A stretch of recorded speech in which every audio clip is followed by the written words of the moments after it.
Good evening, everyone. My name is Claire Hertz, and I was the Budget Committee Vice Chair last year. And so because our former Budget Committee Chair has completed her service to the Budget Committee, so I'm going to start the meeting tonight. So welcome, everyone. This is important business. We've had quite a year here in the district financially. Applaud the efforts of the board and the staff and all that they've done to build that fund balance back and get us into a healthy space in terms of where we are financially. And it was some really amazing work that was done. There was so much to be done in a short amount of time before school started, especially over the summer. And the fact that that all came together and we're getting back up on our feet in mid-year, 3/4 of the way through, is truly amazing. So I applaud everyone's efforts. Thank you for that. So with that, I'm going to turn to the agenda. And the first item is to elect the chair and vice chair. And I would like to move to have Kim Mihailov for Budget Committee Chair. And looking for a second for that. Okay, we have a second. Okay. Second. Anyone else interested in serving in that role?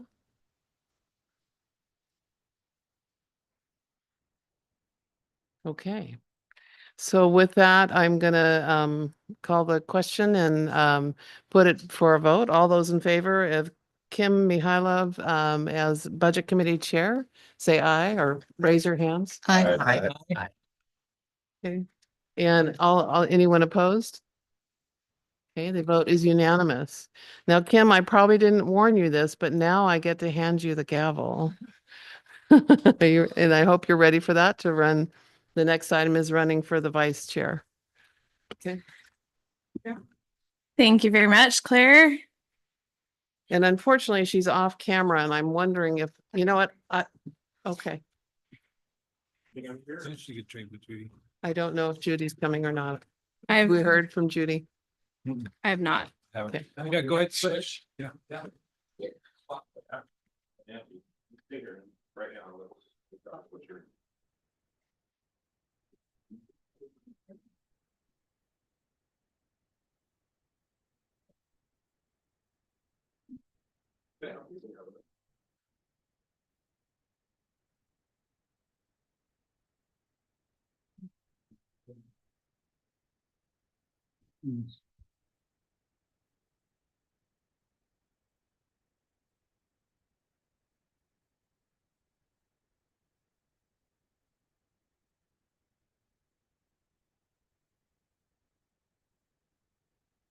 All right. Thank you, Claire. Do we have nominations for vice chair? I nominate Claire Hertz for vice chair. I'll second. And do we have any other nominations? Okay. I'll call the question. Everyone in favor of Claire Hertz as vice chair, raise your hand. Aye. Anyone opposed? All right. Thank you. Welcome, Claire. Thank you. All right. So next on the agenda is Dave Parker.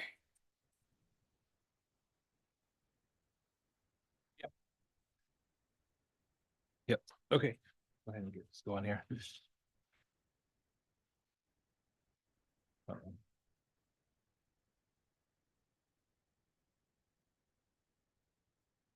Just a moment.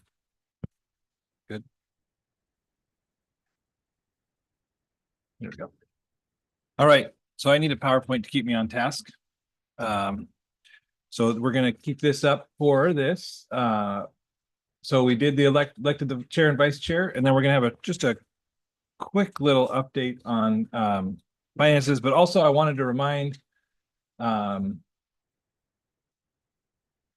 maybe you guys have a copy of the slides too. There it goes. Thank you. So this is the schedule we're on. So we already met on March 18th to go do the work session. That was where we went over just what the role of the budget committee was. This is our first official budget committee meeting. So we have someone taking minutes, and then this is online as well. Our next meeting will be on May 6th. We'll go over any questions or things that arise from this meeting. And then the goal with having a budget hearing and adopting the budget and setting the taxes by June 10th. And by Oregon law, we have to have that process finished by June 30th. So this meeting is public and open, and we always have to have a majority here. There is an opportunity for comments at the end or questions. The purpose of today is to get the budget message, the superintendent's budget message, receive the proposed document, and then hit the highlights on that. And then request any information as follow-up. And the next meeting is when we'll do the approval.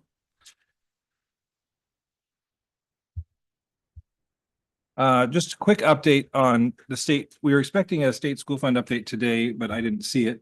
But just a recap of where we're at looking at next year. So we are in a full legislative year where the governor comes out with a number in around December timeframe. Then we wait for the Ways and Means Committee to identify a different number.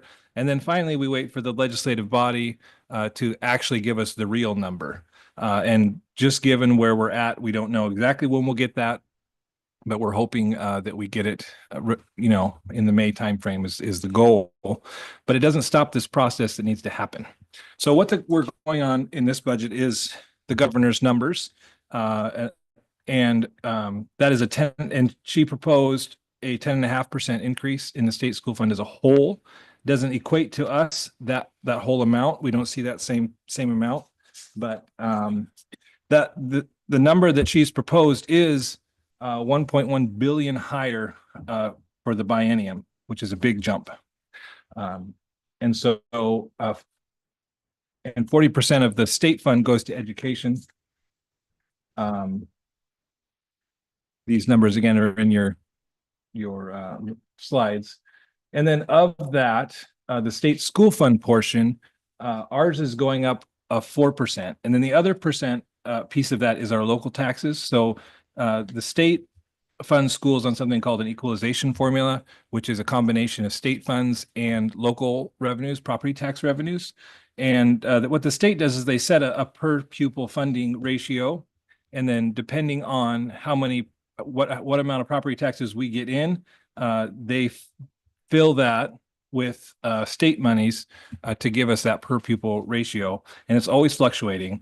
It changes month to month. Obviously, it's based on enrollment. And anyways, so that's kind of where we're at in a nutshell, just kind of waiting for the real numbers. But we're operating on what the governor's proposed so far. Oops. One of the other things that's kind of working against us in this budget is that we have been in decline of enrollment over time. And the state school fund is generous in that it gives us a year to deal with the changes in enrollment. But what this means is that we're catching up with what our enrollment drop was basically the year before last. And so then every year we're just a year behind those drops. And this compresses the amount of growth and revenue that we get to have, because as our enrollment numbers drop or ADM drops, then our funding kind of truncates as well. And so that also is one of the hard things about where we're at. So that was a brief update on kind of the revenue picture that we're looking at. And now we're going to go into Dave's superintendent's budget message. Before I start, I will say another thing about enrollment that I think is interesting right now, which is we're seeing because the birth rates in the county are lower, we're seeing pretty much year after year, our senior classes are around 330 and our kindergarten classes have been coming in at about 230. So there's a net drop every year, and that's not going to change in the next couple of years, just because of we know what the birth rate was 5 years ago. Now, coupled with that net drop, we also have migration. Again, the building that's going on near Crestview, the Austin properties. And so it's an interesting mix between those two kind of mechanisms about where we're going to be enrollment wise. Last year, I think we lost somewhere around 200 kids from the beginning to the end. This year, it's a lot lower. It's less than 50, I want to say. I can't remember the exact number right now, but it has me wondering about next year, about which of these two dynamics are going to be most at play, which is migration and or kind of the birth rate impacts that we're having. So enrollment is still a real shot in the dark for us about like where it's really going to be. So something we're definitely paying attention to. Okay. Budget message. Let's get started. Dear Budget Committee members and community, we're pleased to present the proposed budget for the 2025-26 fiscal year. This budget represents Dave, focus. Yeah. well, I'm sorry, 1 second. If anybody wants to follow along, it's page 7 in the big packet. Yeah. So, Thank you. I should say again, I mean, I've got it written out here and I'm going to go through and read it, but if there's questions or whatever, we can also take those as we're going through. This budget represents a focused effort by district leadership to bring stability and clarity to kind of an ongoing transition. Our goal is to establish a responsible path forward, rebuild trust, restore essential supports, and keep our students at the heart of our decisions. This past year has continued to bring challenges locally and across the state. Newburgh-Dundee Public Schools is emerging from a prolonged period of organizational disruption, marked by high staff turnover and instability. These disruptions affected many of our systems and planning processes. While we're on a path to recovery, we're still diligently working to rebuild capacity in areas critical to long-term stability and student success. And that's very much an ongoing process for us as we recover from not only the financial pieces, but also just a lot of loss of systems in the district. At the state level, the governor's recommended budget for 2025-27 biennium reflects a continued emphasis on education and early learning. Over the past 8 years with the student investment account and high school success, we have seen investment from the state of Oregon in education. That continues. However, despite this focus, the proposed funding levels remain insufficient to meet the complete needs of districts across Oregon. For Newburgh-Dundee Public Schools, cost increases in non-negotiable areas such as a significant rise in our PERS employer contribution rates, increases in special education service demands, inflationary pressures continue to outpace available revenue. This summer, the governor put together a commission to develop what the current, to relook at current service level. Well, current service level is rolling up what we do now to next year. And so even though it's a 10%, 11% increase, that's still just the estimate to do what we're doing this year, next year. So again, just want to make sure we're clear that this isn't a significant expansion for us. Additionally, the district continues to feel the effects of the reductions made in the current 2024-25 school year, including a shortened calendar. As we work to restore what we can, we're doing so with a focus on sustainability. Not everything lost can be immediately restored, but this budget reflects intentional efforts to bring back some of the elements that directly support student learning and well-being. Guiding priorities. Our 2025-26 budget priorities align with our mission to ensure every student is prepared for lifelong success. We remain committed to academic progress for all students, social and emotional development and engaged citizenship, and preparation for post-secondary education and career opportunities. This budget is a step towards restoring the stability and confidence our community and our staff deserve. It invests in areas that are directly support student achievement, equity, and a safe and engaging learning environment. This year's budget process has emphasized transparency, clear communication, and inclusive decision-making. Key elements of this process included the year-long active participation of our finance committee, finance advisory and budget committees, including training sessions on the district finance and budgeting responsibilities, open dialogue and feedback opportunities for stakeholders, alignment of the budget with the district strategic plan and our commitment to sustainable progress, a focus on explaining financial trade-offs in plain language to promote shared understanding. We're committed to providing accessible and transparent budget documents, summaries, and tools that help all community members understand our complex funding environment. Strategic investments. While financial constraints remain, this proposed budget protects key investments that support students and maintain our district's essential functions. After a year marked by difficult reductions, this budget avoids further cuts to foundational areas and begins to restore stability across the system. Key areas we're maintaining, we're working hard to preserve staffing levels, to retain effective educators and support appropriate class sizes. Student success services, sustaining vital services in counseling, special education, English language development, and health. Instructional resources and technology continue to provide updated learning materials and digital tools to support modern instruction. Professional development, supporting educator growth and instructional quality through ongoing training. Ensuring our school buildings remain safe, clean, and welcoming environments. This budget reflects a commitment to protecting the critical supports our students rely on. And even as we continue to navigate tight fiscal environment, that's still our focus. We're maximizing the community's investment through our 2021 general obligation bond, effective management of the bond projects, and modest interest earnings over the time are allowing us to complete previously unfunded projects and strategically invest in enhancements such as curriculum improvements and one-to-one technology. So looking ahead, this budget represents a step forward, balancing fiscal responsibility with the needs of our students, staff, and community. While we can't restore everything at once, we are making meaningful progress towards a more stable and responsive school system. We thank the Budget Committee members, dedicated staff, and engaged community for your commitment to this critical work. Your partnership is vital as we begin to build a stronger future for every student. Respectfully submitted, Dave Parker.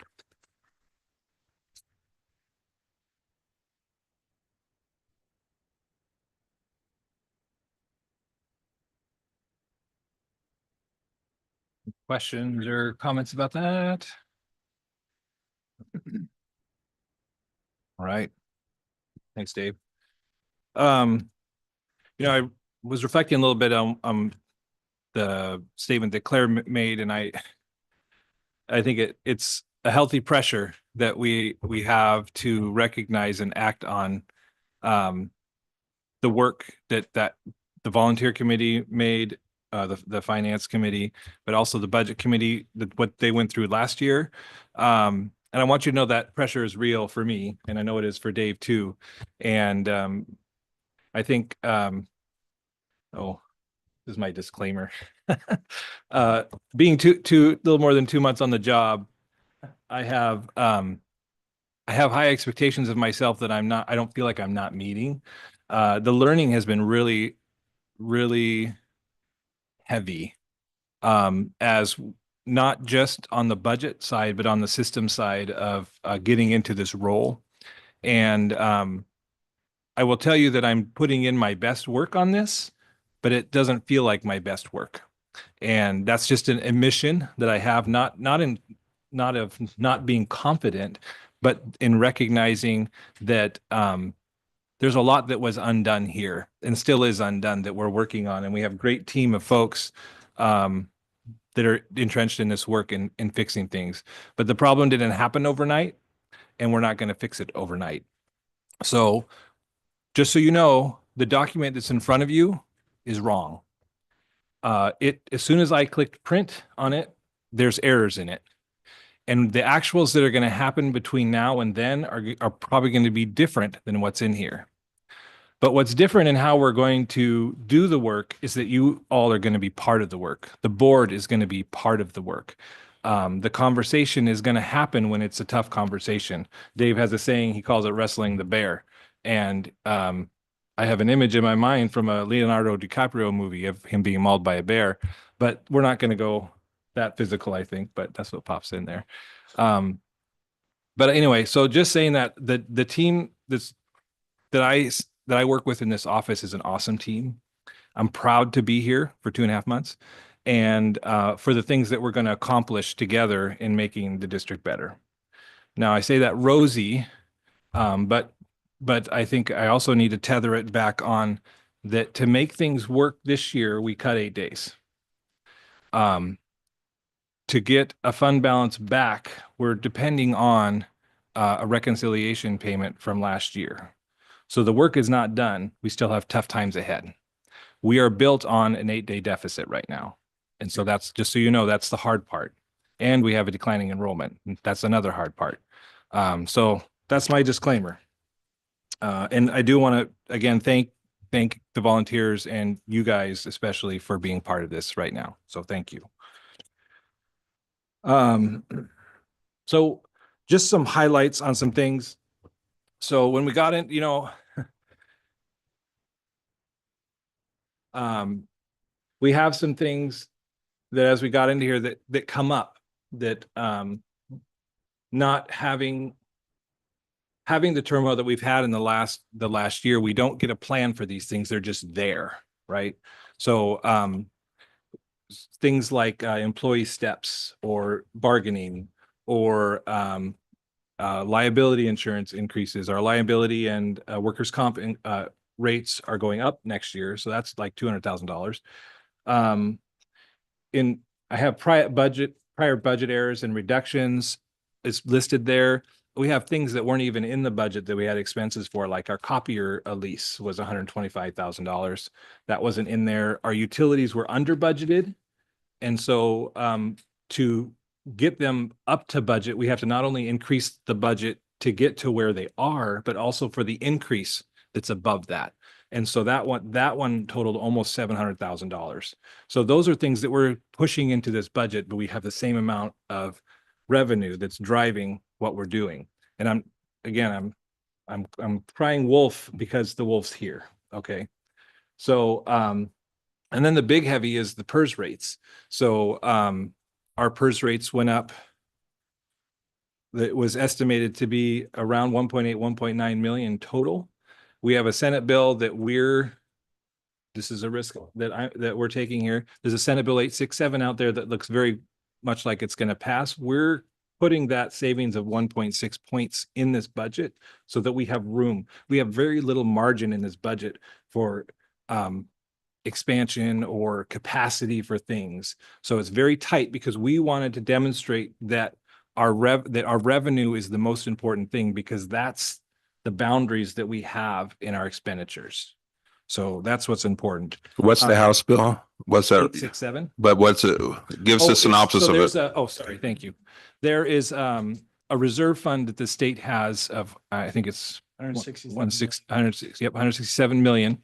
And they're going to basically release that reserve fund to buy down the rates that are projected for next year. The thing is that they have to do it basically before June 1st. And then Milliman, who's the actuarial, is agreed to get that report out as soon as possible so that those rates can be in effect in time for us to take advantage of them. So it's kind of like one of those things, like they just got to do it. And doesn't seem like there's much pushing against it. It's just got to get done. So can I just clarify, did you budget based on that passing or based on that not passing? I based on it passing. Okay. Yes. Thank you. So so that's in here. We are budgeting on only restoring 2 days. We have additional staffing reductions. We have 3 licensed and 3 classified staff that have been identified, plus 1.5 FTE that are reduced based on our student staff ratio. We've elicited other funding sources, including donations and other grants for some expenses that were in the general fund. And then we're one of the areas where we're putting capacity in, so we do have some room, is we're budgeting the full amount of building discretionary. However, we're going to restrict expenses to 80% of those discretionary funds until we deem that the remainder can be there for them to spend. So we'll have that restriction in place until we decide that we can release that. The other thing that's on the horizon too is we have been without a SPED director up until last week. And so we have as we'll get into it, the student services is a heavy part of our budget. It's also a part where we have a rule called maintenance of effort, where once we engage in those services, we have to maintain that level of service either by bottom line or per IEP. So I'm very excited to have an experienced person on staff that's going to really look into the program that we have there to see what we can do in hopefully finding some efficiencies in that area too. We have neat curriculum needs. One of the cuts last year was our curriculum budget was cut down to $19,000. We have over $1 million in needs on the curriculum side. And so we are going to try and get creative in how we can provide some of those needs for this year. One of the things that surprised me personally, as a personal note, is that a lot of the systems and processes that would normally be in place in an organization have been lost over the years. I think we guys have talked about that in the finance committee and on the board. We have nothing against the people. We've had a turnover since I worked here in 13. I think we have 4 people in this office that are the same. Thankfully, most of them are on my team. But we have a lot to restart, and we can't do that in such a short amount of time. And I feel like my list is getting longer, and that anxiety, like, oh, we got to get it done. But it's going to take time. Like I said, it didn't happen overnight, and it's not going to go back into place overnight. And then the fund balance, that's one of the hardest things when we're trying to add back services that we are scratching and scrapping to get that fund balance back. But that's always on the forefront of our mind. And then, of course, time. We have all these great ideas, and we can identify all these things that need to change or be fixed, but they all take time. To do it well, it takes intention. And it takes communication. And so we can bully some things in that have to happen right away, but then to have it be long-term and lasting and embedded, we just need to be really intentional and roll it out. So a lot of things going on there. So there's a lot of things that aren't numbers that are in this budget as well. Okay. So what you have in front of you, that big document, is the proposed budget. Now it should still be warm, just so you know. I told Dave, I think last week, I said, oh, we'll probably be printing it on the day of the meeting. It's just how it's going to go. And like I said, I thumbed through it after we got it off the copier, and I've already seen errors. And I guess I will say errors in the sense of not how I intended things to come out. But there's a second piece to this budget. And the proposed budget identifies the framework that we're in, but it's up to the staff, the superintendent, the HR, and myself, that after this budget, when it gets passed, is that then we go to work in completing the tasks that are identified in here. So I've identified staff reductions in the budget, but it may not be the actual staff reductions. So if you see something in here that seems off or way under, just know that we still have time we can change that, because the actual is what really matters, and that we're staying within that boundary. The people aren't named as far as where the reductions are. All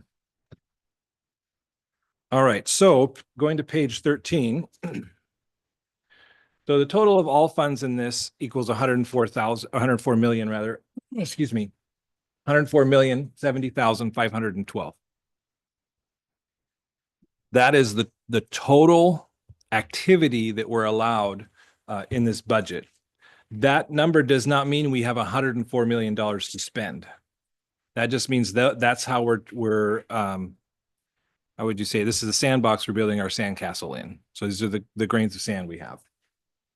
Last year in the budget, our total all funds was 99 million. So this shows an increase, and we'll talk a little bit about that later. We talked about that the buy-in funding was at 11.4 billion for schools, and we talked about PERS rates as well. So one of the interesting things when I got into the PERS rates was that this year is the first year where it's almost a wash, our PERS bond versus not having a PERS bond. So our actual rate savings over a non-bonded district is about 0.5% this year.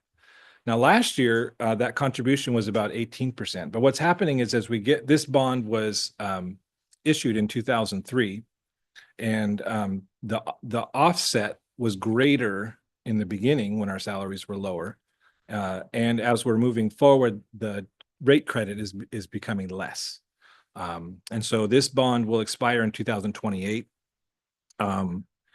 But it's giving us a rate credit of a little over 13% right now.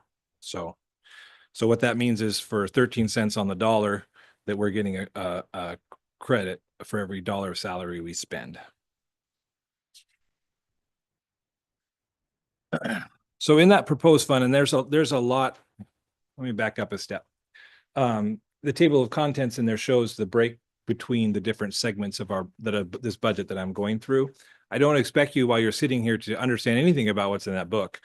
Because it's really numbers broken down by functions and objects. So I'm just going to hit some of the highlights. And then as you have questions, take some notes, write them down. And then at the next meeting, we'll bring back some answers for you if it's not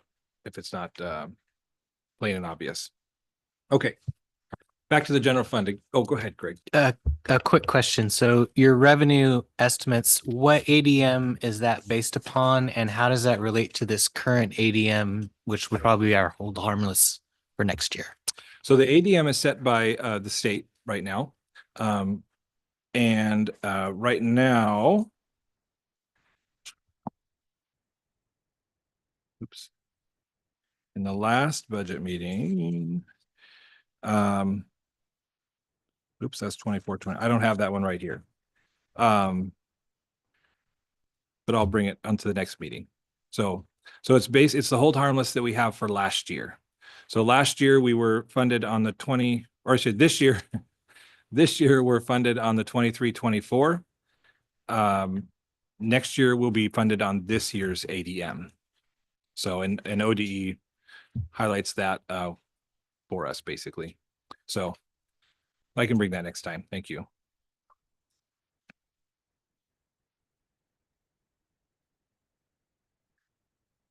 So we're estimating about a 4% growth in local property taxes. It was a little bit higher this last year, but we wanted to be a little conservative on that side. The counties generally send a recommended. Clackamas counties was, they said 3.7 or 3.7.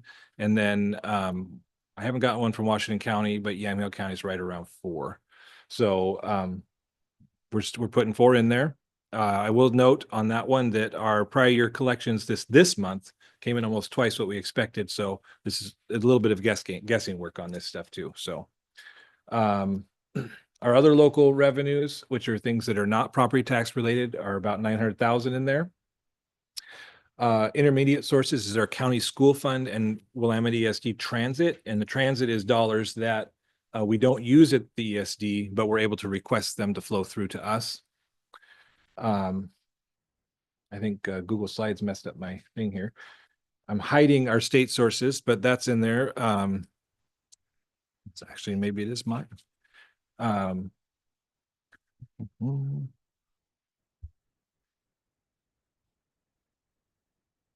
you get on there, Nathan, and look it up? 34,642,000. Oh yeah, good. See what page is that on, Saul? 13.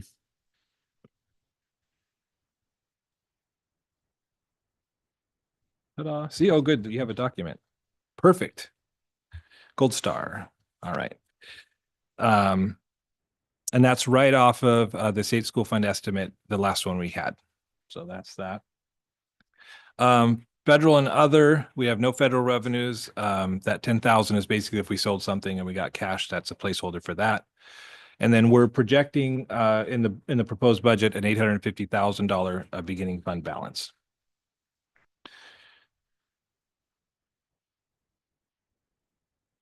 Yeah,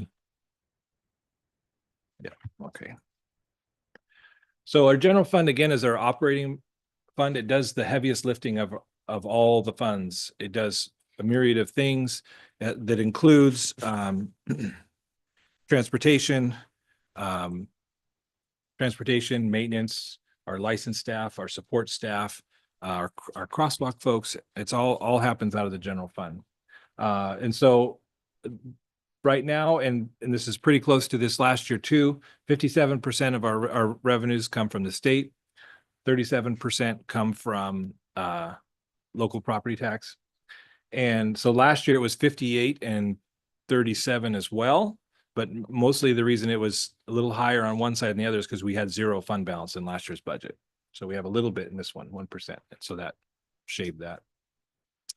So that's that breakdown.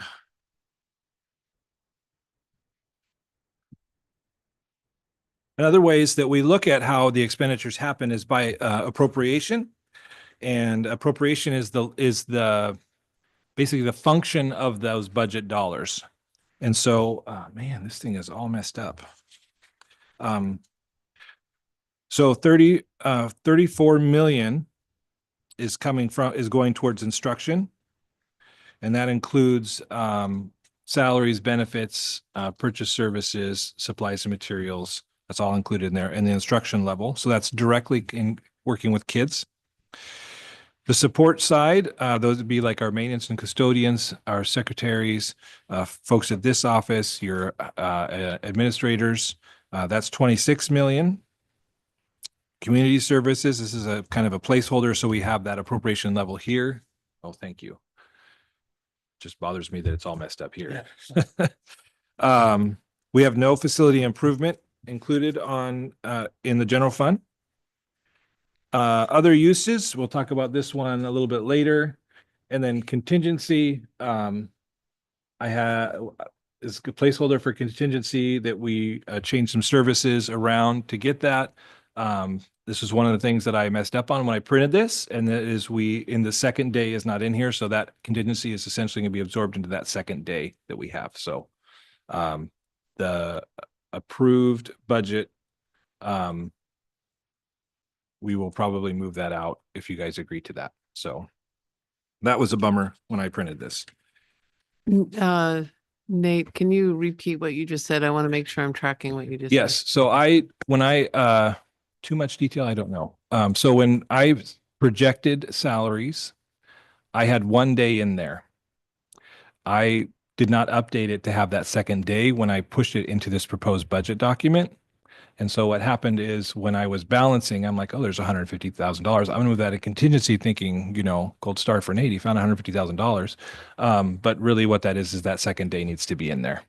So that was one thing that I did not do right. So that's restoring furlough days is what you're talking about? Yes. Yes, thank you. Okay. Any other questions? I'm sorry. There's still 6 furlough days. Yes. Yep. By function, again, on the general fund, how does that look? How much goes towards instruction versus support? We have 56% of our expenses in the general fund goes towards instruction. The other 44 goes to support that instruction or buildings. The other way we dice it up is by object. So this is what's the expense? Like, was it for? And so I think I got these out of order.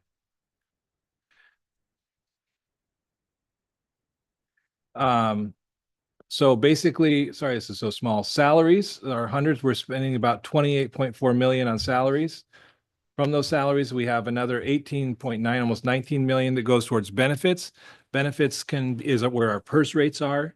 If we pay health insurance, Social Security, family leave, workers' comp, all those kinds of costs fall in those benefits areas. We have about 10.7 million in purchase services.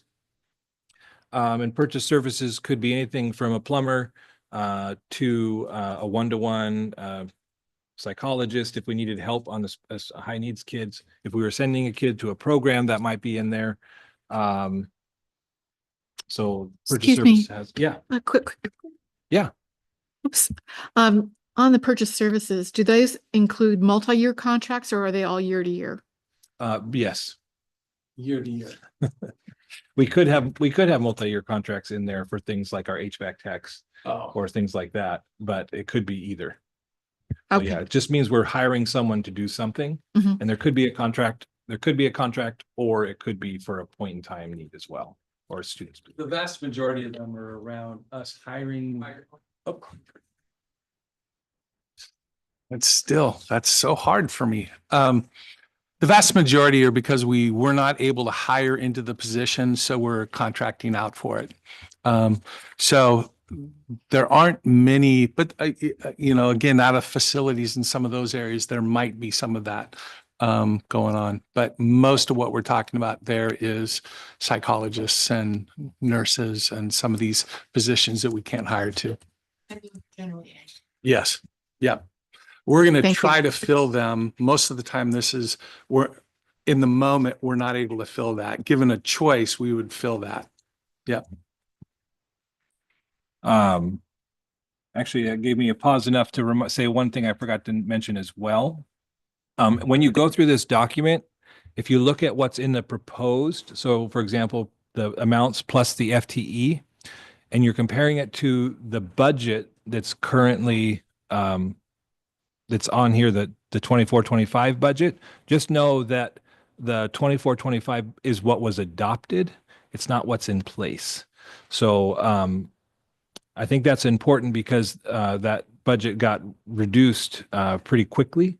And not necessarily, it was intentional, but not, I don't know how to explain it. Sometimes FTE went away, sometimes budget went away just to get down to a number, but some of it may not reflect what's actually in place. So just know that if you're comparing what's in the proposed with what's in the adopted for right now, it may not be a fair comparison.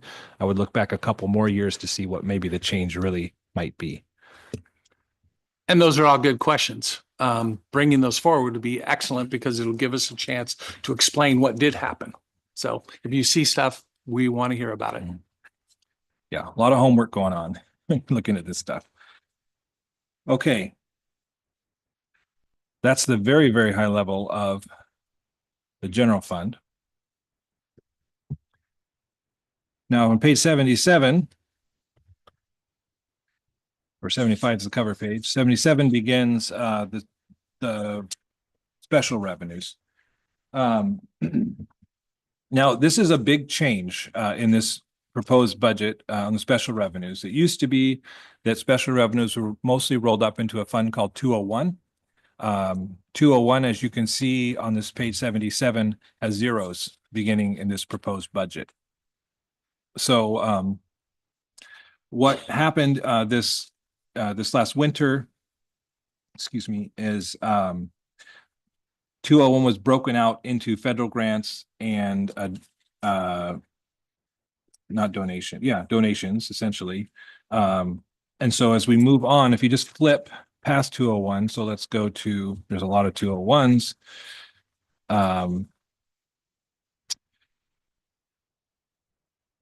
Let's go to start on 97.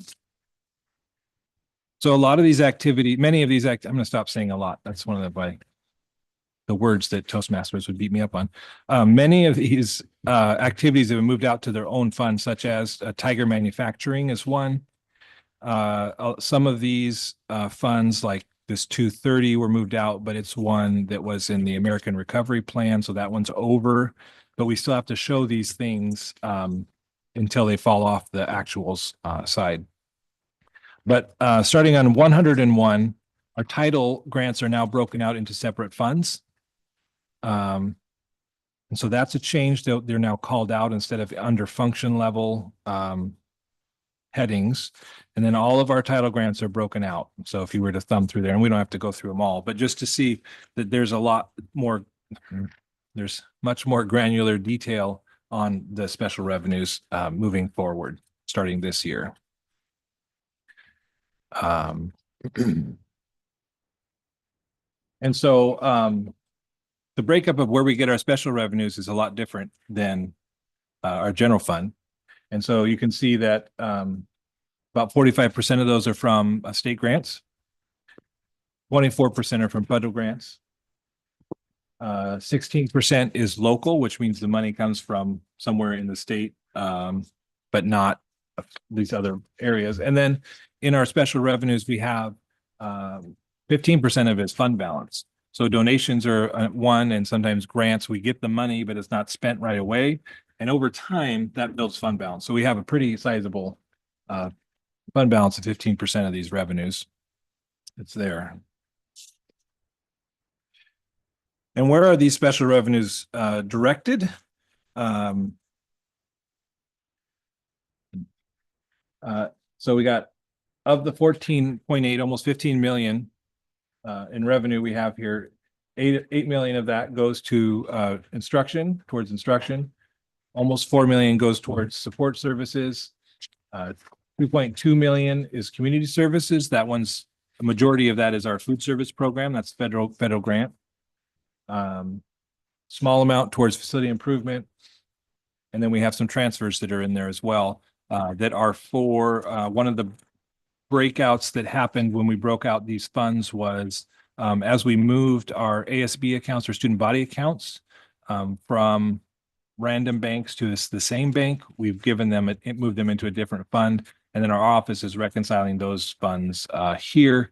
And so we've given them a separate fund, which is 208. So that's a new fund. And then the previous ASB is staying with the high school, 202. Thank you. So that's what the transfers are. That's moving the balances that were for the 2 middle schools to that new fund. Thought I had a pie chart of that one, but I don't. Okay. So this is going to be a lot of explanation for some simple uses on these ones. So our debt service funds. Now, debt service funds are used to pay principal and interest only. And so that's the only use that they have. So I know we've had questions about, like, why can't we use some of the PERS fund or some of our energy loan fund, just pay stuff out of that? Well, we can't, because those funds are restricted only for principal and interest payments. And we have a lot going on in those funds, which is kind of fun. Our PERS bond, which matures in 2028, those principal and interest payments happen in Fund 301. I'm going to skip energy loan, our general obligation bond, which has done a lot of the beautiful work around our school and our schools and properties. Those principal and interest payments come out of, that is gone there, 303. And then our Dundee property, which is, we have a loan on leveraged against the old Dundee for the new Dundee. That principal comes due this year. So that's a big jump, because this used to be interest only, which is about 25,000. That principal becomes due in June of 2026. So that's why that 3.5 million is there. That's a big jump. And then I'm going to go back up to 302. So if you notice on your PGE bills, you have a public purpose charge. Those revenues actually go into this fund, 302. Our debt service isn't that big, isn't 502,000 on this one, but there's a dual purpose of this fund. It's also the container for those Senate Bill 1149 public purpose charge funds that pays the debt service, yes, but also can be used for projects that are approved by not Energy Trust of Oregon, but the Senate Bill 1149, Christy Spoon's her name. But those activities can't happen in here. They have to happen somewhere else. So when we get approved for that, we can transfer the money out of here, but we can't have those activities happen in there. That can only be, again, for debt service. So that's an interesting loan there. Fund rather. And then the Dundee property and the Geo bond are going to tie into the conversation right now about our capital project funds. So we have two things that are happening. We're rounding down, we're winding down our projects on the 2021 bond. And so I wanted to keep open options on what we do with that fund. Are we going to shut down the fund because we're done with the activities and move whatever balances down to our 400 fund? Or do we keep it in the capital projects bond fund? And so I have a question out to our bond counsel on that one too, to see what the best way to go on that is. But embedded in the 400 to 410 is a transfer in case we do decide to close down because those activities are done in the the bond fund, and move it to our general capital projects fund. So that's built in there both ways, but it's not, we haven't decided which way to go yet.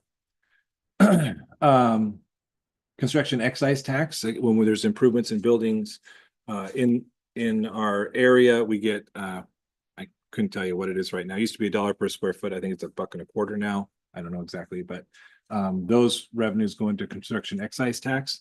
That's can't be used for regular maintenance, but can be used for improvement of our facilities or other areas that fit with the description of those uses. And then we also broke out the Rennie Park fund, because that is something that I think people want to have eyes on. And so that is separate. And the reason it's 782,000 and not a round number as was granted to us is because we've been earning interest on it. And so that shows up there as well. Look at my notes here. Clarification, Nate, you're saying that the Dundee property is also in the projects 400, 410. Are those currently, is that 3.5 million already in those 4.5 and almost 5 million now? As far as the loan, You're saying representation. yeah. So the 304, Yeah. that expense is going to be a principal payment. No, I'm sorry. My apologies. I said 304. I meant the Geo Bond 2021. My apologies. You said there could be stuff left over, and you may move that over to 400, 410. 400, from 410 to 400. Oh, you're talking about in between those two. Yes. Not okay. Yes. Thank you. Yep. Good question. Thank you. I think I make sense. Okay. That is the overview. Now, the questions that you might have had before you came in here, that have come up while you've been here, or I can't shut my phone. that's not my Siri. No, it's my phone. Trying to shut something down. Yeah. And so what I'm going to do is, as you have questions, if you have questions now, I'm just going to write them down. And then we'll come back with those in the next meeting, because I don't want to stumble over my words any more than I already have. And I want to make sure that we do the best in getting the best explanation that you can receive. Can you clarify one more time? I think under making it work kind of bubble. What are you, I mean, what's the simplest terms of, you're saying instead of 8 furlough days, we're still going to have 6. So there's cuts. Can you provide those values again so we all can capture those? Yeah. Right now, this budget is based on 6 furlough days. Okay. There's 3 licensed and 3 classified that we're going to need to trim. We're looking outside of the classroom for that, like other areas where we've got folks I don't really want to impact student class size, is what we're trying to stay away from. Okay. And then through SIA, we've had a problem with counseling where we had counselors split between buildings. We're supporting kind of an additional 2.0 counselors in SIA to kind of fix that part of this. Part of the problem with having a half-time counselor is you can't always choose when the students are having issues. And so we need to make sure we have folks in the building to support. Other than that, we're basically rolling up what we have from this year to next year. Okay. So I'm sorry to clarify, the counselors, you're going from 2 halftime to 2 full. Yeah, what I would say But that's a is bump up, not a reduction. Yeah, we're adding 2.0 FTE and we're supporting that through SIA funds. Okay. That was one of the things as we talked with buildings that kind of came out again as an issue, a structural issue. The 3 FTE certified, 3 FTE classified is kind of what we need to make this budget balance. There's one other FTE, and that is we have some buildings who are losing enrollment. And when we apply the ratio to those buildings, they'll get one less teacher. So it's 1.5 FTE that we're going to have to true up as far as enrollment goes. All the other buildings are basically staying the same. And there's no admin cuts? We don't have an admin cut. Okay. I think the big issue here is that one of the risks that we're undergoing right now is not having a human resources director. Right now, Tammy, who's the full-time principal, steps in and takes a lot of responsibility. I get called on a lot to do that. That's risky to not have somebody in the seat all the time thinking about the legal aspects of running. We have 650 employees, so that's a challenge for us. We're not going to add that human resources director back right now. It's going to be on that list of if there's more money, that would be something we would look at. I would add to that list of adding back the days. I want to make progress on days. So if they pass a budget above the governor's budget, I would be looking at how do we restore more days. I did not want to, as we looked at this, begin to, the next step, we've looked at lots of the different places to cut from. Where we're at is we kind of needed to raise class size, and I really did not want to do that. After this summer, I felt like that was going to make every day harder rather than the 6 furlough days. And so that's why in this budget right now, and I'm going to have to go negotiate that with the union. So that's not a sure thing either. That's all still, I've got to work some of these pieces out. But we're kind of at the place now where I just want to roll up what we have to next year and keep moving. But we're really at a place where we need more revenue to make that happen. And so, what the governor and what the legislature is going to do between now and middle of June is going to be a big impact for us. So there's probably some other little things, but what I could say is I'm curious what would be helpful, because we can bring back a list with some more details around specifically what's added, what's cut, so you can see the difference between last year and this year. Is that helpful? Yeah, I see lots of nodding. So, well, it's really just trying to make, because this is really hard to understand. Even this is 35 years, and it's still like trying to understand what the changes are. What's the difference between our budget this year and our budget next year? We can put together a more specific list of that. I will tell you again, like it's a lot of work right now trying to get to this place, but if that's helpful, we can definitely put that together so you can see exactly what's getting added and what's getting, there's not a whole lot being added, but there are a couple of things that we are making some progress on. Other thoughts are things that would be helpful. I think it would be helpful to know kind of what budget we're working off of right this year, because obviously the numbers that are in here was kind of what we threw across the finish line last year, not what you're working from. Yeah. So I think kind of understanding where you're at this year may help kind of see what we're looking at for next year. And on top of what Kim's saying, and I actually was going to pose a question to the budget chair or the vice chair, is I thought one of the end tasks were last year, like, this is what we need to do. We may need to come back and redo the budget and approve it. We have not done that as a board. And I don't know if that means that this year's budget needs to be looked at again by this committee or just the board in general. So And maybe I might be misrecollecting it. Yeah, well, you have the concept, Okay. but what's in state statute is that it would be board action for a supplemental budget. And that is, that's where, or an appropriation transfer, whatever is needed.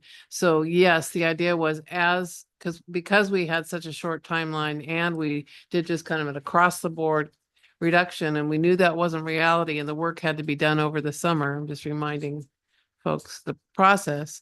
Then we anticipate sometime during this year that there would be an adjustment made by the board to make sure there was enough appropriation in the right places. And Nate talked about that earlier tonight. And but the budget committee, once June 30th, once we approve a budget, we're done for the year. And then it becomes the board's job after that. And that won't happen until we've actually come close to that 10% threshold, correct? Yes. Yeah, if we're outside of any appropriation level, or projected to be outside of an appropriation level, we're gonna come before you to adjust that. I would say in next week's board meeting, we're gonna have a financial update. So if you can come and watch, or you can watch online, but that's a good place to get a picture of where we are now. And I think I'm gonna flip back to my earlier comment about why revenues are so important and why those were and how they were not presented or tracked very well before. It is that the money in our wallet is what we have to work within, and that's what we need to manage. Again, the budget is our plan. It's what we're looking at doing within those parameters that our revenue sets for us. And so that's really what we need to be tight on, and what the monthly financial report should be explaining to the board is that, yes, we're within these parameters, within our appropriation levels, within our budget levels. And if we're outside of that, that's when we either need to have a rationale for why we're outside of that, or we need to make changes. So, sorry, I feel like I'm like preaching a little. I was just wondering if there's any timeline for, a lot of this depends on negotiation with the union and the timeline, because 6 furlough days still means salary cuts for everybody. Yeah. So we start on April 29th. We're bargaining a full contract. We have already met with them, kind of setting up establishing the dates and the timelines. Our first meeting will actually exchange articles. Really, until the legislature passes a budget, it's not going to make any sense for us to agree, for them to agree with us, or for us. So we're all kind of waiting to see what that money is before we're really going to get serious about negotiating the money part. That's my take anyway. I'd be surprised. So I have one other area of questions. I imagine that the contingency in the unappropriated ending fund balance doesn't meet board policy, just because it would be very hard to rebuild that in 1 year. So my question is not, is it up to about policy level? Because I would recognize it's not.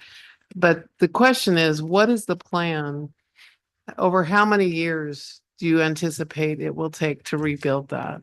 So just as you're looking at furlough days, is it adding a day a year?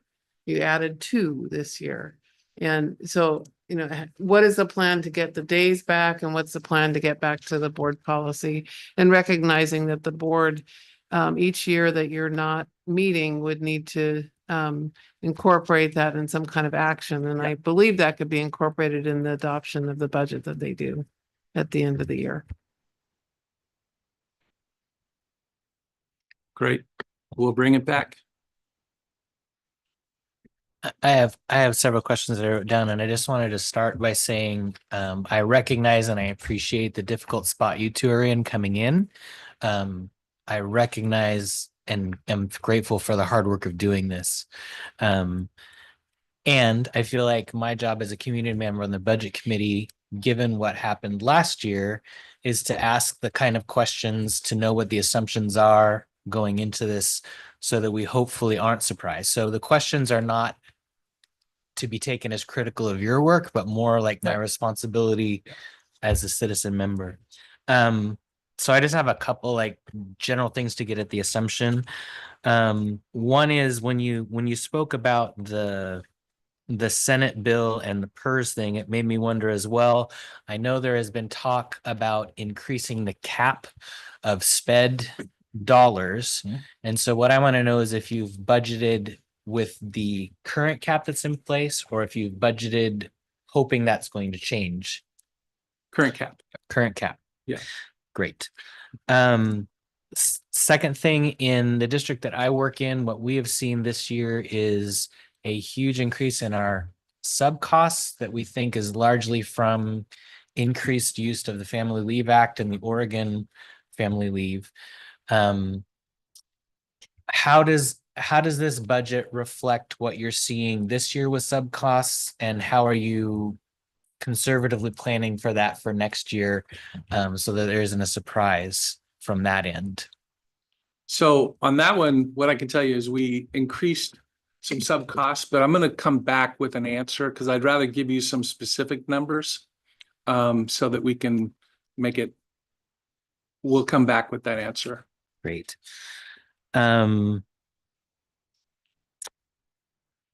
This other one you probably will need to come back to me with.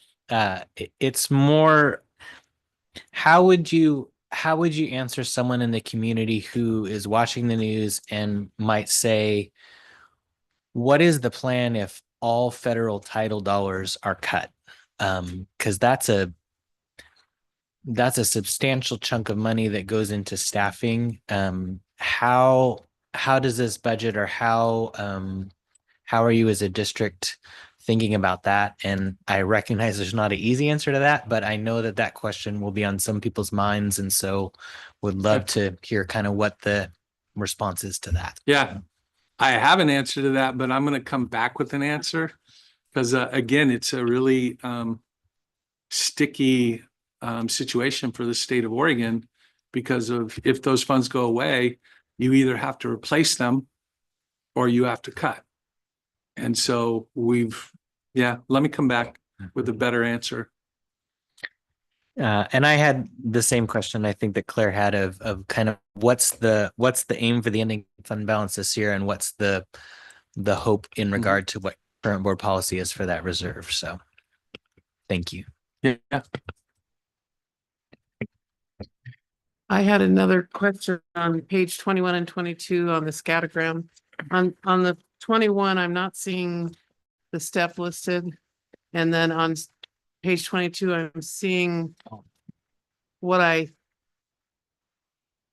not sure is what under the columns all the way to the right, what year of experience that is. And are you, is that really the top step at the top over there to the right? Usually I would expect there to be high numbers, Mhm. but it's saying it's license salary plus 2%, and then it's going 1 to 17. So I'm wondering if should Oh, I see be what you mean. 1 at the bottom and 17. at the Correct. top. Did you actually go over that a little bit? Yeah. That's one of my questions I was gonna have. Yeah. So the scattergram, license scattergram, we resurrected this year. Basically, so starting on page 21. So what this intends to show is the number of FTE that are in that row and column. So from top to bottom is steps or years of experience, and from left to right is education and mastery, and then the plus 2% on those last three columns is there's a longevity that was added in the last agreement. So this is a total of FTE as of 3/25 that are in those rows and columns. Yeah, rows and columns. So BA is Bachelor's. okay. BA is then BA plus 24. And then once they get to master's, MA is master's. And then if they get to doctorate, there's a stipend that's different. It doesn't show up in here, but there's also a stipend for doctorates. I guess just still like the plus 24 is Credits. Yeah. What's that? Graduate credits. okay. And then you said from top to bottom is years of experience. Right. So you can see where the main folks are all kind of in the middle. The biggest number. And then excuse me. And then the scattergram below, the next page just shows what that means in dollars. So our FTE times that salary gives a number. And we have licensed staff anywhere from 0.25 FTE. We have halftime. We have so it kind of doesn't equate to people. FTE doesn't always equate to people. It's positions or portions of positions. Nate, can you say that the top line is not making sense to me? It's actually, I think, on the bottom. I think the way this printed out, the licensed staff salary plus 2%. On which page? Well, it's the either or, but this one, this would be the most experienced set of folks. Yep. But then you've got one, One, two, yep. three. So it's like, I think, It's upside down. I think it's printed it at the, Yeah, we'll move that down. Reverse. yeah. Okay. So after 17 years, it'd be plus 2%. Yes. That's what it's saying. Okay. Yep.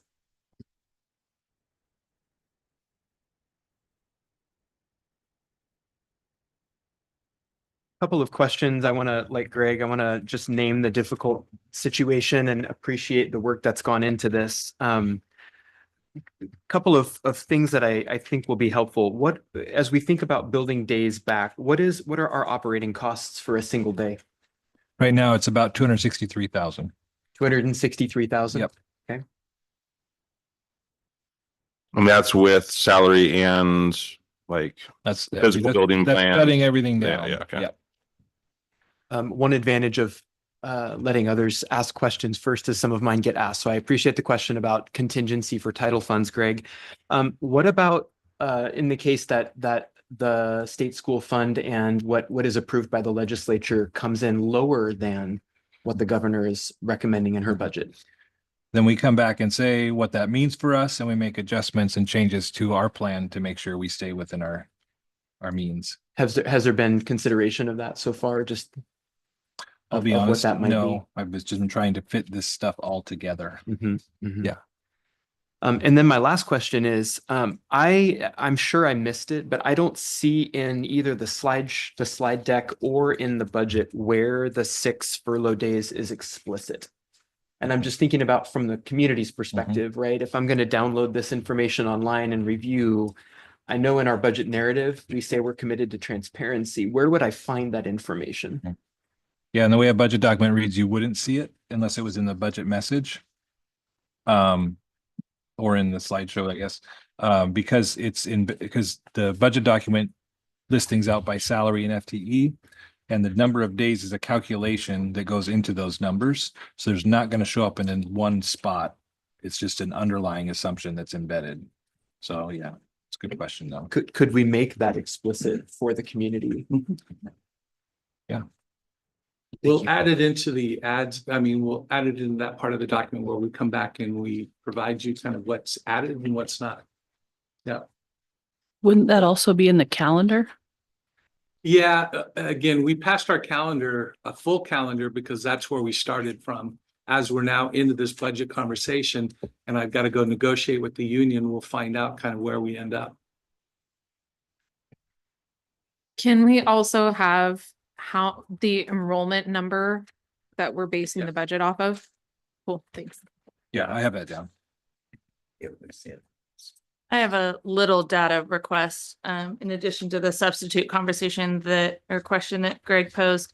I know that this year we employed a handful of district subs as FTE here on staff, and I'd love to just see any sort of data comparison of how that played out for us and as compared to just contracting subs, and just if we are intending to keep that next year. We are not intending to keep that, but we can still put together those numbers for you. Again, that was just one of the things that we had to cut FTE out of this budget. And rather than take from a classroom, those were some FTE outside of the classroom that felt like we could manage. Yeah. Yeah. Okay. Can I follow up on that topic? Because I know it was probably decided after last year's adopted budget that we were going to add those people, but they're in here on you have 2 sub license under primary K3, you have 2 sub license, and this is for the 25-26 proposed budget. Yeah, I need to look into see what those licenses, some of the positions are not titled correctly in our system. And so I noticed that too, when I went through here, I need to go in and see who those people are. Okay. And what we need to change their position to. Yeah, because I know you said there's reductions, but essentially I'm counting at the very end of the sheet, page 73, we have 391 proposed or adopted last year and 399 proposed this year. So that, to me, that is not a reduction, that's adding. And remember Eight that that budget number is not accurate to what's in place right now. So. I understand, but I think if you- if we pass something in the urgency, I would assume that number would actually be lower. And now and you're asking to actually cut more, so I would expect that number to be even lower than what it going up by 8 people. So the Right, budget, eight yeah, the FTEs, budget, so. as it was proposed last year, was much higher. And then in the haste of trying to get the budget adopted and through at a reasonable level, a lot of reductions were made in that document. I can't attest to how accurate those reductions were. But this proposed budget is based on what's in place now moving forward. For example, if you look at function 2662, that's one to look at, that's technology. It shows we're increasing FTE this year in technology, when all actuality, we're decreasing 2 FTE in technology this year. But because of the way that those numbers were pulled out of the budget, it didn't reflect what was actually in place. So the changes for the adopted budget were to make it, to put us within our means, but didn't actually may not reflect what's actually in place. So there's a follow-up step that happens after we make these budget ideals where we actually make the changes. So I could propose this budget and nothing could happen if we didn't go to HR and say we need to take 6 FTE out and start that process. Like this would just be a document that we're looking at. So I can't confirm that all those changes happened. I think it's fair to say the FTE numbers from last year are not something that are what we really did to balance the budget. So trying to compare this year to last year is very difficult to do because we had month, 2 weeks. yeah. I mean, to bring it was even less than 2 weeks. It was literally a week to fix the budget. And so the FTE numbers that were put there was it was Jackie Olson from OASBO.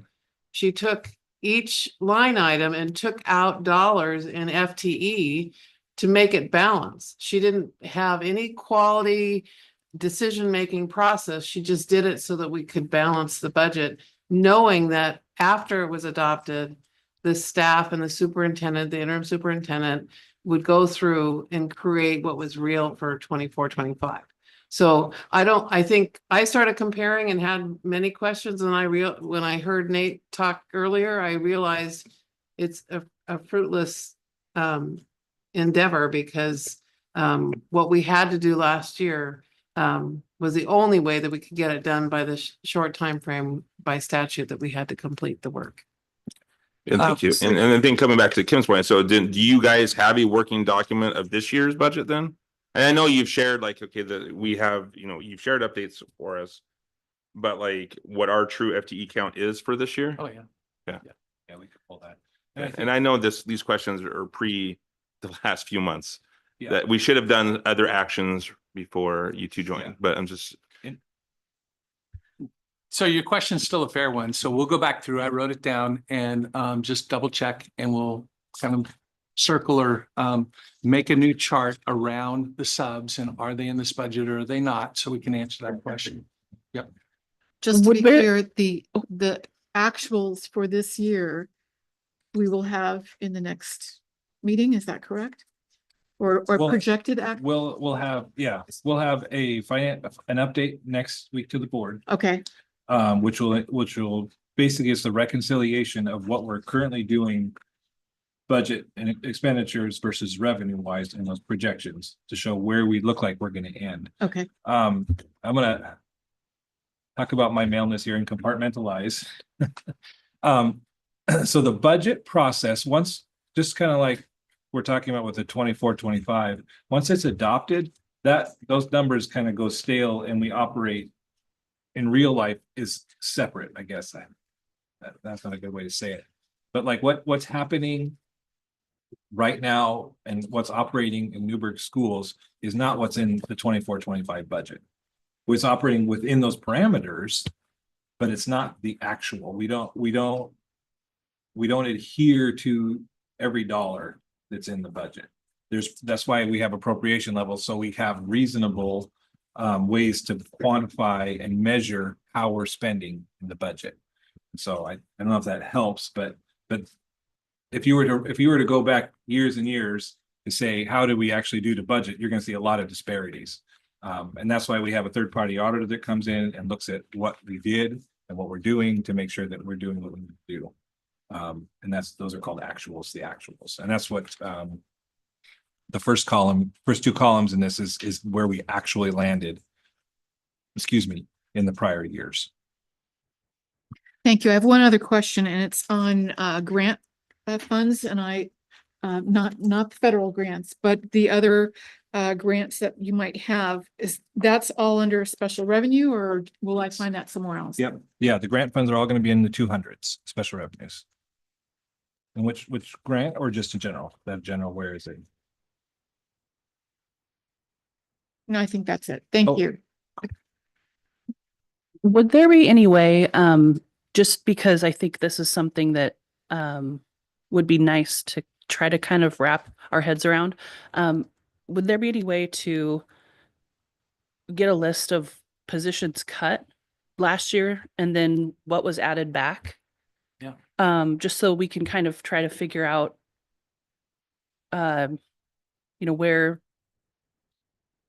where some of those positions landed, where they ended up. So we definitely have a list of what was cut because that was presented out to the board. So we can get you that. And then I can get you a listing of kind of where we're at.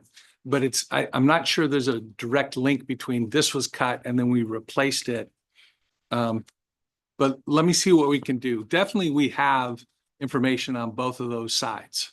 I'm just not sure how big a link there is between, everything wasn't just we cut this and now it's back. That's might be a little fuzzier, but we can definitely get you the lists of kind of what happened and where we're headed. Question on, I guess, kind of towards Director Hayden over there. When you were talking about FTE, were you looking at this initial FTE page? I was looking page at just 15. the general funds, what pages 17 through 72 or whatever. Maybe not 17. I'm sorry, 27. Okay, perfect. So I had a question on that FTE page starting on page 15. Love the way this is set up. I really appreciate that. Something I'd asked for before.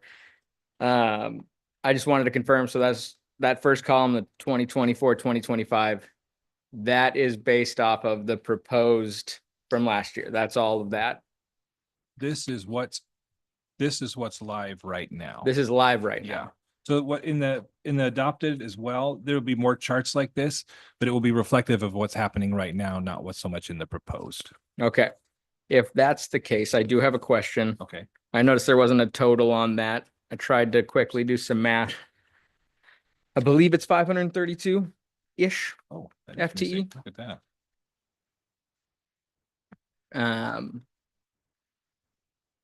We'll add that in there. And if that's correct, based on page 13, our budget summary, it looks like we're only having 488.85 FTE.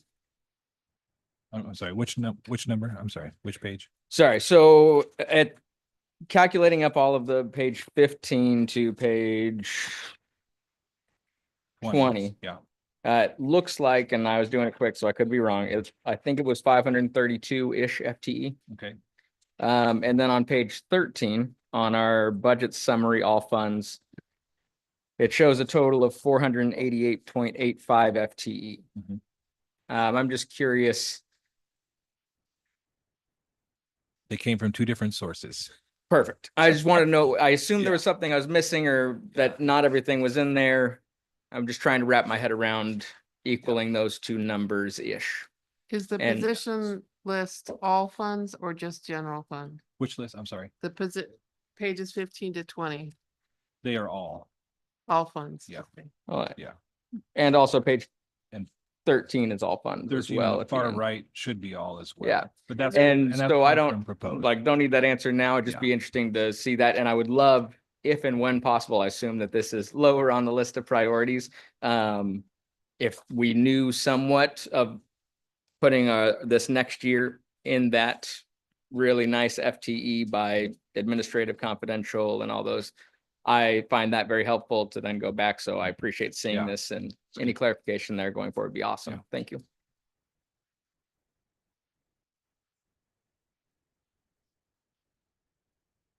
I do have one other question, and this is just me being a little ignorant of the debt services. On that PERS fund, you said it's gonna mature this year, 2028. 28, okay. Yeah.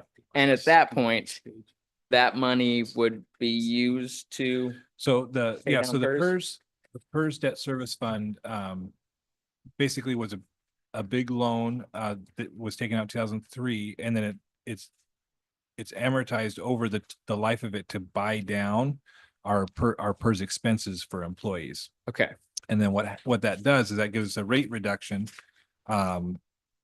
for our personnel costs, basically. And then once it matures, then we don't have that rate reduction. We go to our regular general service rate. And so our rate basically would go up.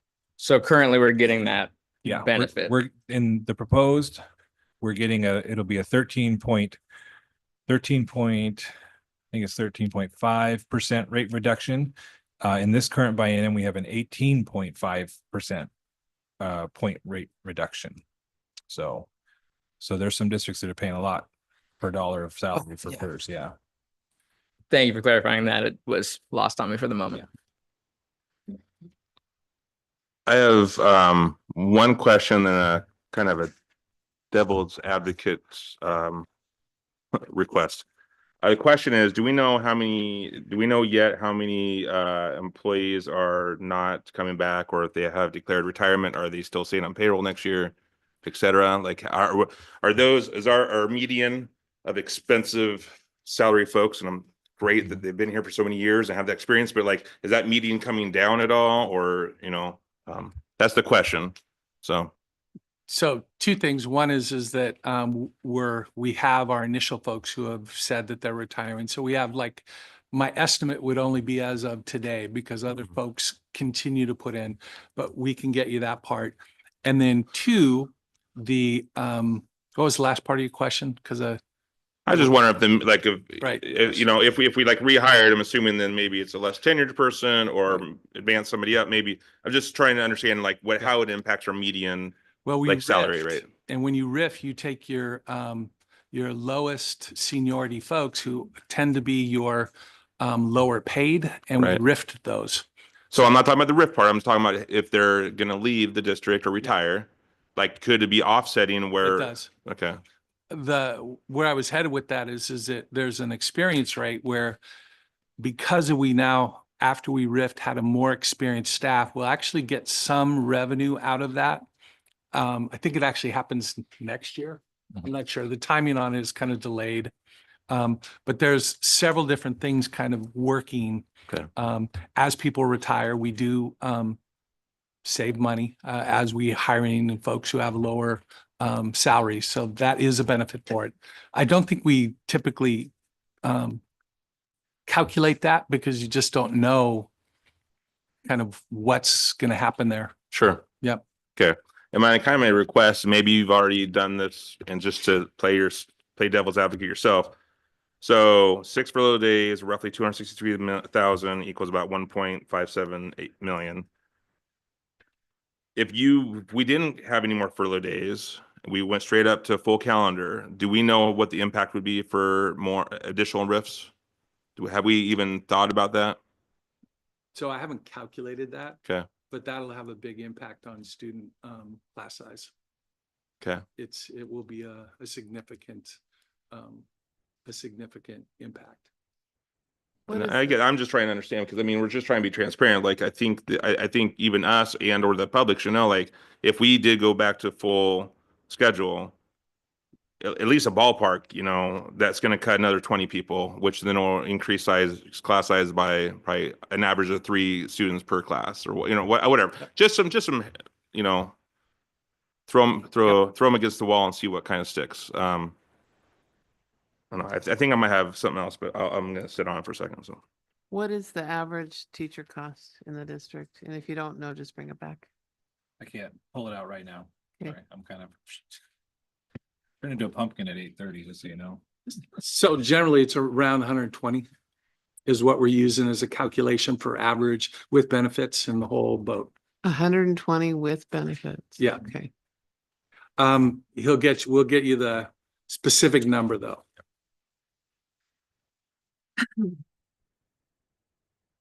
I was going to sit on it, but I don't. I was just going to call it out, whatever. Has there been any thought, and this is not long term, this is short term, has been any thought about consolidating schools or consolidating so we have a better pool of teachers and kids in the same building where we can even out the classes more and maybe reduce the need of extra staff? Have we even thought about that? Well, boundaries. I know boundaries is going to take a long time. We need community input, but short term, like just, I mean, I think we, as a board, could declare, hey, for this year, for emergency, we need to do this, and this is going to help us save jobs, help us get back on a full schedule. I was like, have we even thought about that? And then we could look long term, boundaries, schools, like long term. So no, that closing of a school is a community engagement process. And so I haven't thought about that as a short-term fix to this budget. I do believe we need to run a boundary committee in the fall and have this conversation, because it does, specifically the elementary schools, the way in which we staff those buildings has an impact because we have multiple small buildings. I just haven't, it's not something I would do in a hurry as a short-term fix. So I haven't thought about that. I'm open to that conversation if that's something. It just hasn't been in my thinking to do that quickly. I would say that's giving me massive anxiety that you even brought it up. I'm glad you did. But just in recollection of our conversations last year when everything got so heated and there was some perceptions that we were closing a school. And I mean, in fairness to the folks in that school, they had people from outside entities coming and taking pictures, and it was not ever really brought to the board for a discussion. So it was really just fly by the seat of your pants. I do think a boundaries committee and a good in-depth conversation for long-term is critical. I think you actually brought that up at the prior meeting, but I would be, I don't think we're there. I don't think we're in that level of crisis for this budget to talk about shutting down schools yet. I don't know. I have a different feeling. I think we are in that crisis. I think we're still laying off more people. We are reducing.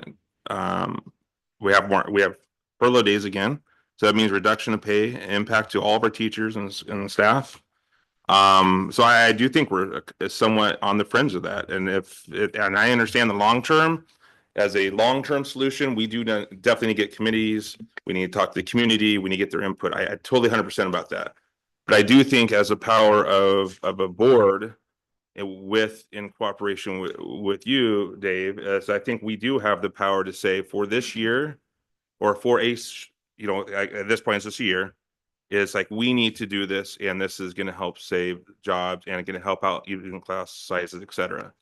And that's just where my head's at. So I know I might be the minority, but I just feel like this isn't a budget committee conversation, and the impact on students, I think, is just overlooked when we just flippantly go over that like the education they lose in moving by not having consistency is, especially in an elementary school setting, is devastating. So I would just hesitate on us even jumping to that with, you know, X amount of months until the start of the next school year to try to do something like that.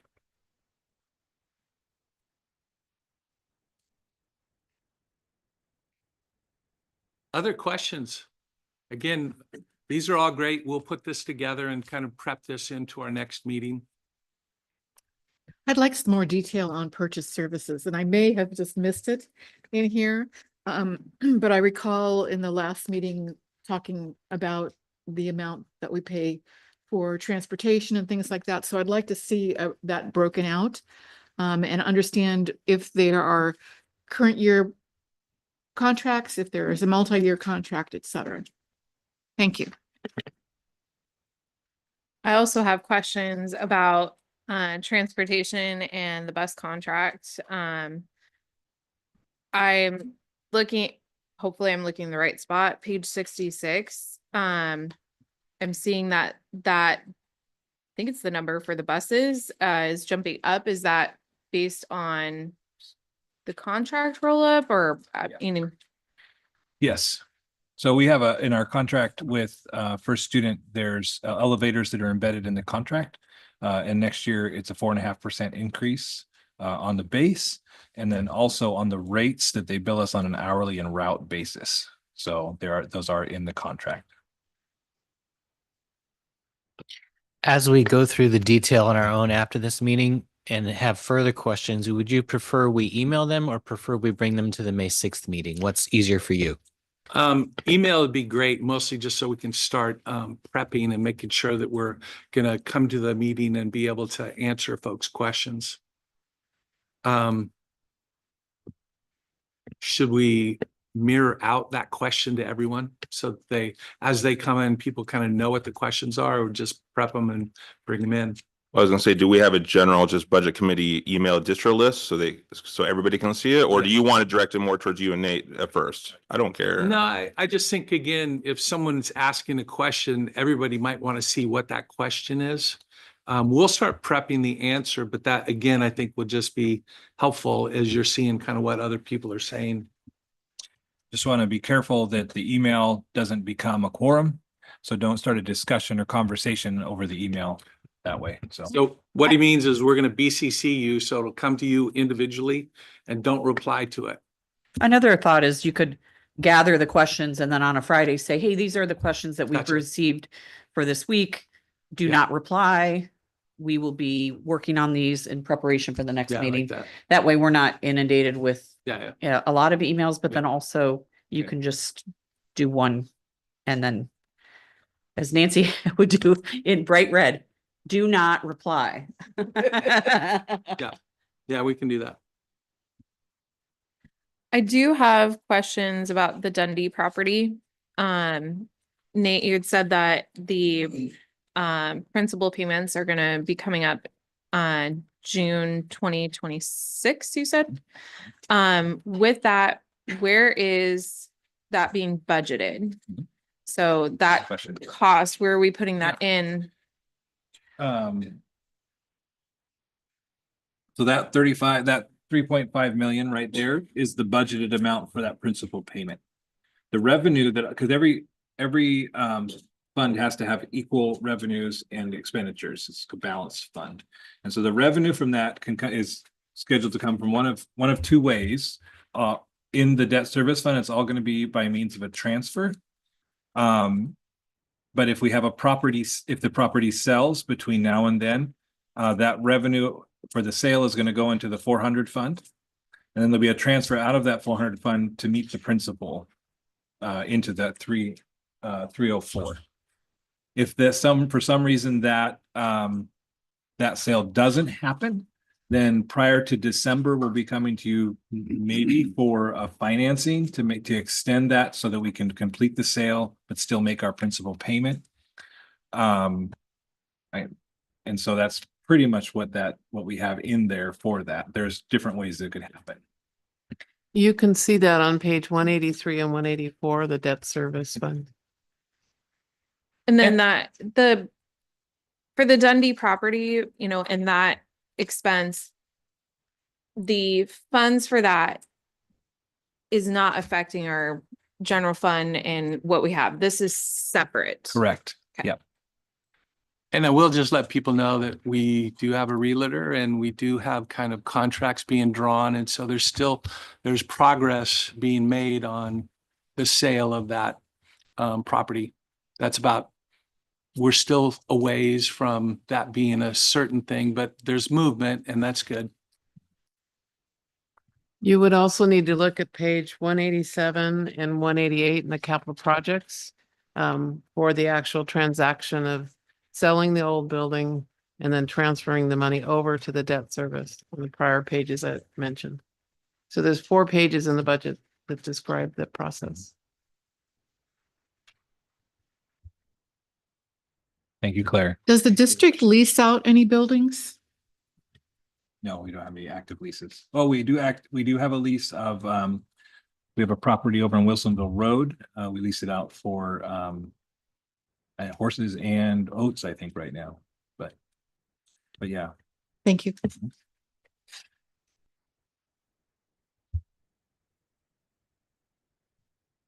I did have a question about the school safety officers. How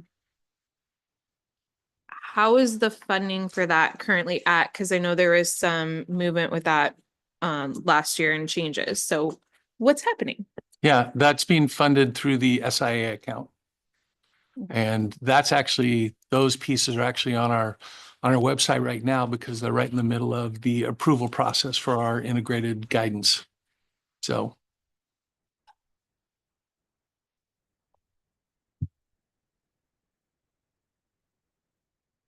Okay.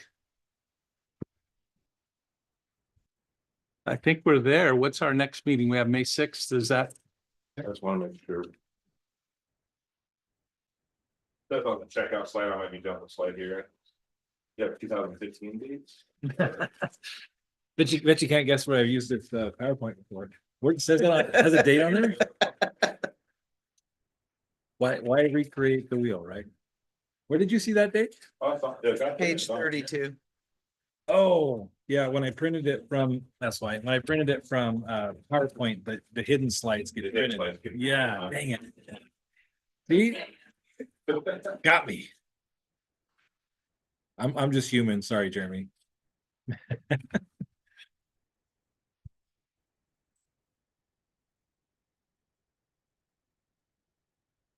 Is there any public comment at this time? Cool. Okay. So then our next meeting is scheduled for May 6th. And any questions and things that you come up with as we look through this document, go ahead and email that through. And that's going to it's the budget committee email or Send it to us and then we'll compile it and then send out one to everybody to kind of see what the questions are. Okay, perfect. And if you are not able to get in your email, please let me know so we can make sure that you're in there. Yeah, is that it? So we're adjourned. Nice job.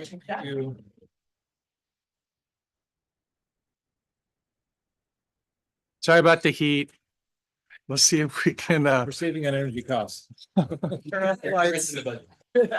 Open the windows and turn off the lights.